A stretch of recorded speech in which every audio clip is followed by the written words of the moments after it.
You have a Dunedin pace of 0.46. Honestly, I had no clue what was going on. I was driving in a cab coming from Midtown to where I live, and I opened my phone and I was like, oh, finally my results are in. And my last result was 0.48 and the current one was 0.46. And so I even went on social media, finally opened an account after 6 years, and I asked, I'm like, has anybody seen a score lower than this? Because I actually have no clue.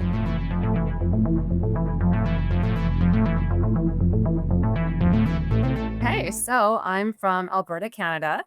I grew up in a town so small, it's not even a town, it's a hamlet. I believe the amount of cattle outpaced the amount of humans there. The closest town to me was a 30-minute drive. That was the closest hospital, and it wasn't even really a hospital. Like if you had serious issues, you had to drive 2 hours from where I lived.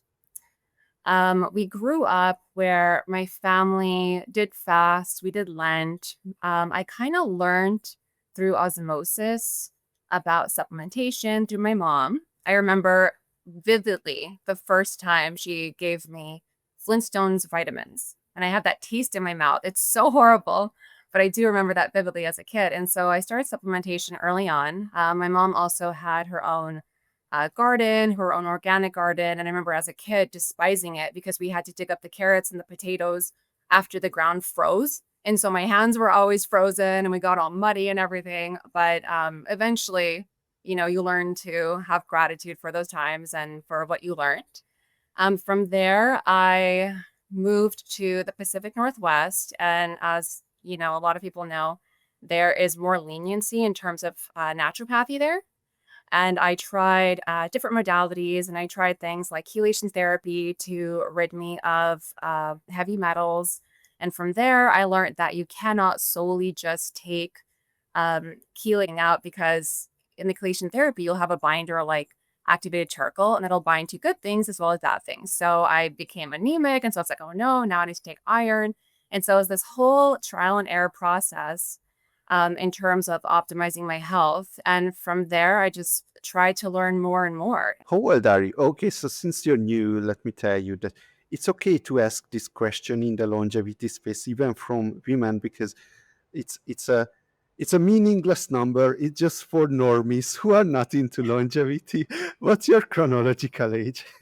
Yeah. I thought about this. I'm like, if he asks me, I'm going to put him on the spot and make him guess. But I'm just kidding. I'm not going to do that to you. I'm 34. Oh, okay. Okay. I wouldn't have guessed. All right. At 54. Jumped around a lot. So you started out in a farm, and when did you leave there? So I wanted to pursue my education. And so from there, I had to go to a city, and I got my post-secondary education in business. And from there, I have dual citizenship, so I'm Canadian and American. And so from there, I started working in the Pacific Northwest. I enjoyed it there because there was uh, so much outdoors activities. There was hiking, and I didn't get a lot of. So I have arachnophobia. I'm scared of spiders. There's spiders there, but there weren't a lot of ticks or things that could truly damage me long term. So I enjoyed hiking there, and I enjoyed living there for a while. And then I eventually, this was years ago, started social media, and I met my husband, and he moved me to Manhattan. And so I've been here for 7 years now. Then I guess you can still live a relatively clean life, can't you, in a big city? Is that a challenge? Yeah, huge challenge. This is not my natural environment. I'll tell you that much. I feel like a fish out of water.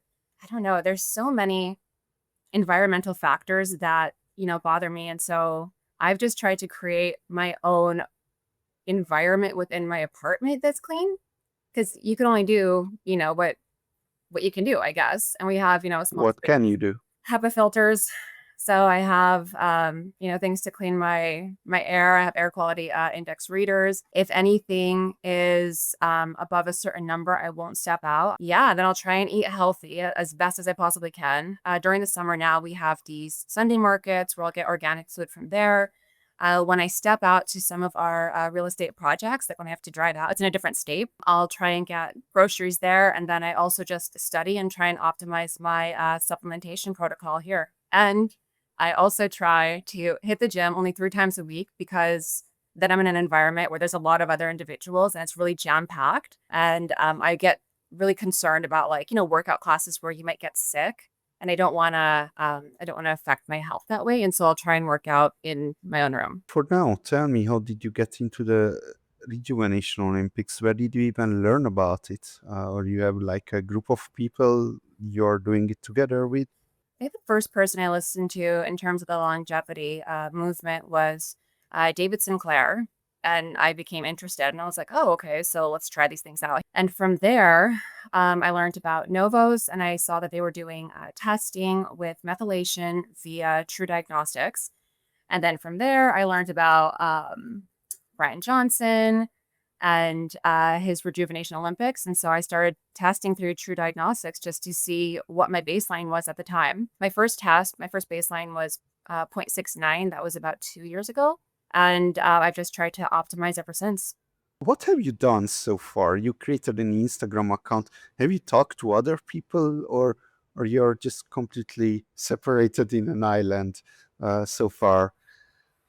So far, I'm completely separated in an island. Absolutely. That's the reason I even started any social media. I wanted to speak to other individuals with similar interests to see if there was any way I could optimize my pace of aging any further and just to see what my numbers even mean.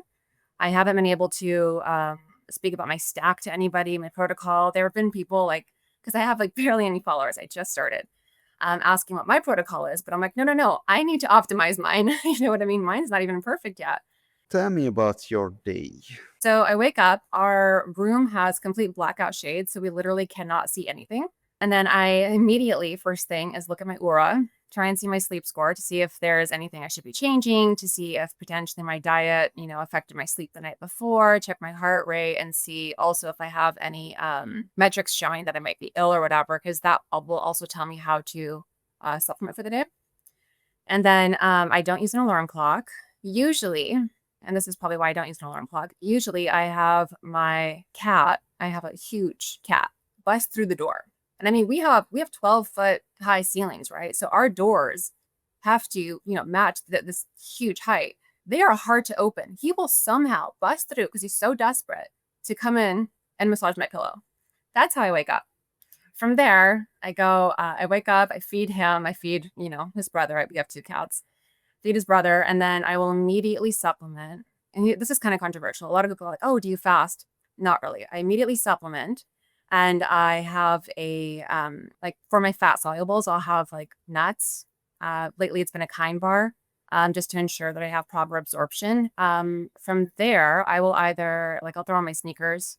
Well, first I'll like brush my teeth and wash my face, the typical things there, I guess. But then I'll throw on my sneakers, hydrate, and I'll jump on the treadmill. And so I'll either do 10,000 steps on the treadmill immediately with different inclines, or I'll step outside to ensure that, I have my circadian rhythm going, have my circadian. How long does that take? 10,000 steps? It just depends on the speed. So if I want to go into like a zone 2 or zone 3, it's less. But like if I'm taking it easy, I'll take phone calls and stuff while I'm walking, and it'll be maybe 2 hours, sometimes an hour and a half. Yeah, that's a lot. It's every day. It is, I know, but I don't know what it is. It's like I think it's ever since pandemic when we were locked in, it's something I got used to. And so I'm like, I just need to get that done and out of the way. So yeah, it is a lot. But I do work while I'm on there and just, multitask. Okay, so you're doing it. Yeah, you'll continue later, but you're doing a lot of this, and how's that? That should be affecting your HRV and heart rate variability on the Oura. So how's that You know for what? you? It is shocking. I have a high heart rate. And I eat clean. I have Like a resting heart rate? Yeah, I have a high resting heart rate. It's 60, sometimes 64. And The that's lowest one. sorry, what was That's the lowest one Yes. throughout your night. Yeah.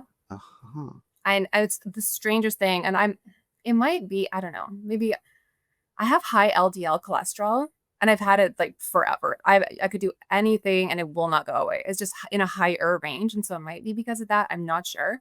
But I have a high resting heart rate. And HRV? Poor. I think, like, honestly, and this is just, I don't even want to admit this. Some nights it'll be 10, other times it'll be 15, other times, I think the highest I ever got was like 27. Okay. Now that's interesting. Yeah. That's interesting. I know. I'm like, All you right. answer. I don't understand. All of my blood work is in the optimal range. And I mean like everything except for LDL. The other thing that I found is my oxidative stress is very high. And so I think I have a high toxic burden and also high microplastics. So I'm wondering if there is some sort of a connection there. But other than that, everything is optimal. Oh, and my neuroplasticity is not optimal. But other than that, everything's really good. How do you even measure that? It was in my True Health. Through health? Yeah, so it just That tells has you, plasticity. I don't remember the exact term, but it was something to do with your brain health. And so it Mm-hmm. just wasn't in an optimal range. All right. Please continue. Okay, so I'm doing my work day at that time. A lot of what we're doing, like I said, is managing projects. So it's like on the phone, off the phone, making sure things get done right. If I have to drive out to, a different state to get on the project and do stuff myself, the drive will usually be an hour depending on traffic, and on the way back, it'll be a couple of hours. So sometimes that just takes my whole day.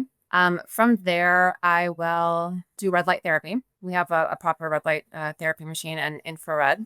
And then I will wash up, have lunch, continue my work day, and then my wind down. It's also one of those things that's, I guess it's controversial too.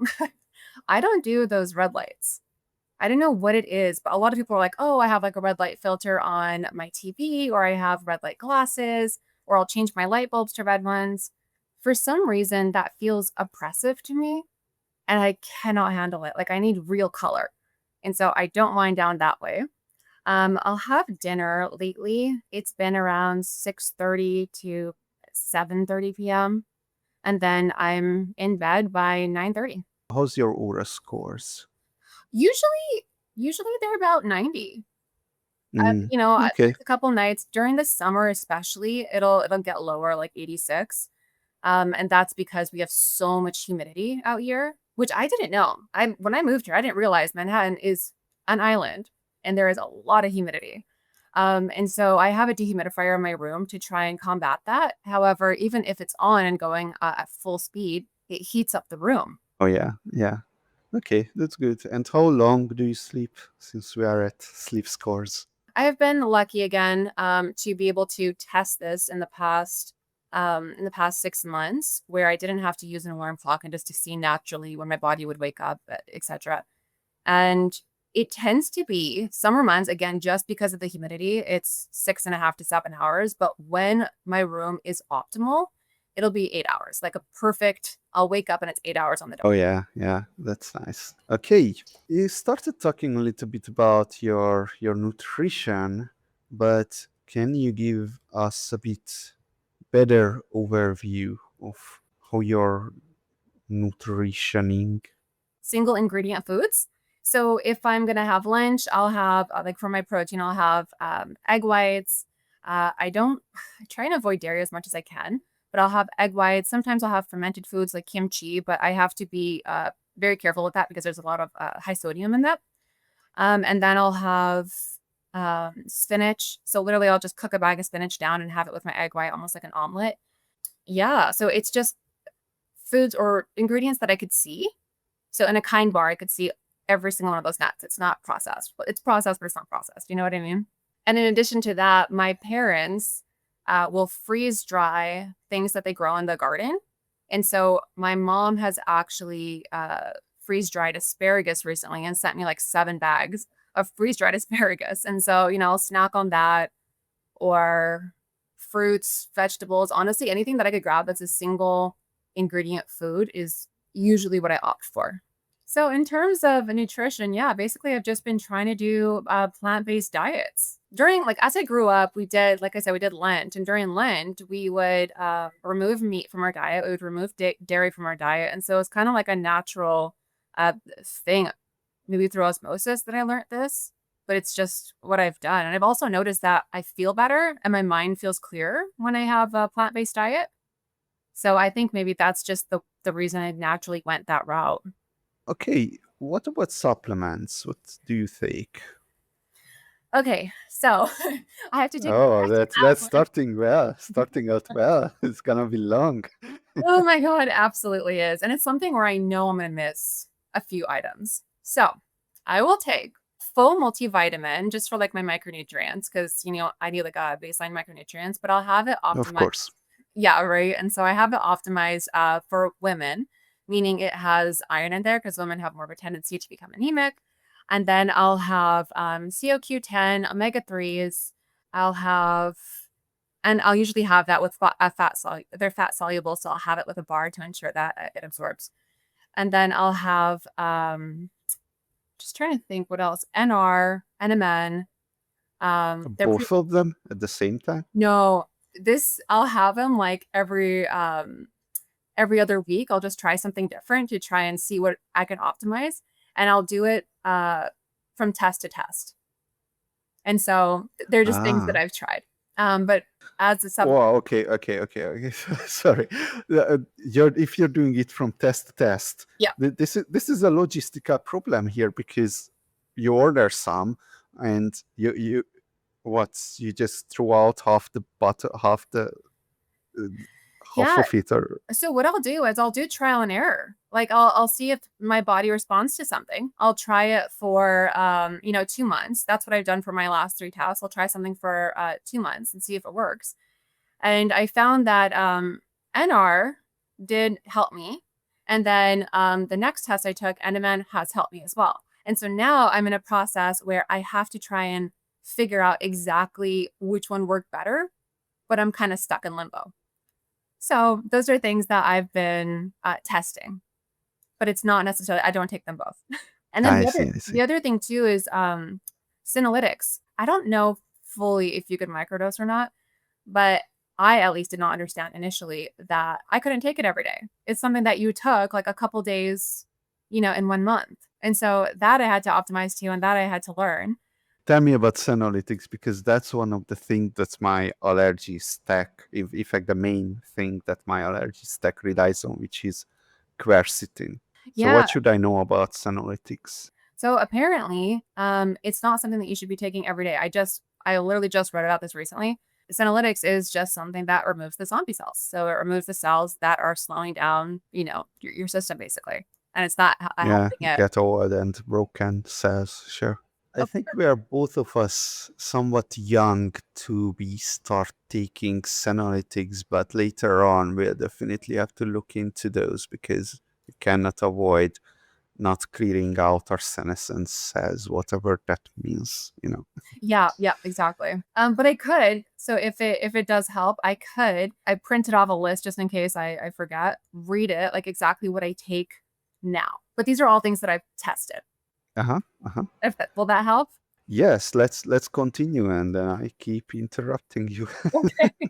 So right now, on a daily basis, the things that I will take, or the ingredients that I will take in certain products is multivitamin that's optimized for women. So it has iron because women tend to have anemia. And then I'll have collagen. I'll have glycine. I'll have omega 3s. I'll have CoQ10. And then I'll have, so vitamin D. I think there's a statistic that says that 40% of North Americans are vitamin D deficient. And so I need to ensure Yeah. we have that. And then I'll take that with my vitamin K and my calcium because they work synergistically. Something that I felt like really was the signal and the noise, because when you start supplementation, it's like drinking through a fire hose. Like it's so much information at you and you don't know how to optimize for yourself. So a supplement that I felt really just spoke to me was NOVOS Core. I heard Julie Gibson Clark talk about it, and the way she spoke about it was so honest. And so I'm like, you know what? I'm gonna try this. I feel like that was my game changer. But yeah, and then at night I'll have GABA. Every other night I'll have melatonin. I know you're not supposed to have it every night. It just depends on just where my mind is at, basically. So I'll have GABA for relaxing, and then I'm just trying to think. I'll have some more collagen at night too, actually, just for my cartilage repair and skin health. But yeah. Oh, that's it? Yeah, that's my summary. That's what I take. Okay. All right. And what are you experimenting with right now? So as I was saying earlier, my apologies. I had experimented with NR and I had experimented with NMN on different tests to see how my body responded. And then the other, I guess, just modalities and stuff that I've been trying, I guess it would be modality, I don't know, but I've been trying red light for my mitochondria. Okay. And how's that working out? Do you notice anything? I'm doing it as well, but it's like, it's almost like I can't notice anything. Yeah. So what I have noticed, I've taken a Visio test on my face, and that just tells you, your age. I don't know what's been changing it. From my first test to now, my big, I guess, supplementation changes and, what I'm doing has been I started taking NOVOS and then I started taking more collagen, glycine, and I was taking hyaluronic acid at one point. And then within 30 minutes, I did the red light. I don't know what changed my skin, but my skin age went down by 7 years in it was about 7 months. So I don't know if it was the red light. I don't know. But something changed it. Your supplement stack is pretty solid, and that's pretty much what my base supplement stack is, with the exception of two things: creatine and magnesium that was absent from yours. So Magnesium. why I is take it. that? Okay. I do. Yep. That's just something I forgot. Good. And what about creatine? No, I don't take creatine. So I think it's creatine and taurine are the two things that I have not yet done any trial and error with. And I think, and this is going to sound horrible, but it's just because I am nervous about the like the interactions it's going to have with my body. Like I don't know how I'm going to respond to it, and I'm too scared to take that step. I'm going to take another blood test, and then after that one, I'm going to start testing it. It's just something that I've held off, where I'm like, oh, I'm nervous about this. Well, okay, all right. Then let's move on to workouts. You said you're working out 3 times a week. Mhm. How long and what? So the workouts that I do are very functional. So I'll do like, typical concentric, eccentric phase, the isometric workouts like planks, where you just hold yourself steady. And it's functional because I want to ensure that I grow healthy. I'm able to pick up my extremely heavy cat. I'm able to carry the groceries without, breaking a sweat, or going up the stairs without breaking a sweat. So it's basically just functional movements. And then I'll do the 10,000 steps for and then I'll, interchange speeds and incline for some aerobic activity. Yeah, and then I'll do, just typical bicep curls. It's also important to do weights as we get older. We may develop sarcopenia, which is like muscle loss, or we may develop osteoporosis. And so it's important to do all those things, but I don't go to an extreme to try and create a superhero body. You know what I mean? Like some ideal body. I'm doing this for longevity and health purposes. I want to get a bit more into your mind. So I'm wondering if you're spiritual or religious, what's going on a more philosophical level inside you. Okay, so I do believe in a higher power. In terms of longevity, there has been statistics that said that individuals that, I think this was a Harvard study, the individuals that believed in faith and actually went to church had like a 33% longer lifespan. I didn't know if that was attributed to the community there, like having community, or whether it was faith and religion. But I do know that having faith does extend your life and my assumption is because you are putting faith into the universe or into God's hands, whatever people believe in, and that just allows you to calm down and to get through life with the belief that there's something out there for you. And so I do believe there is a higher power, yes. All right. And the most important question, the question here is, what is one thing that you strongly believe to be the case, but very few people agree with you on? This is going to be way too simple, but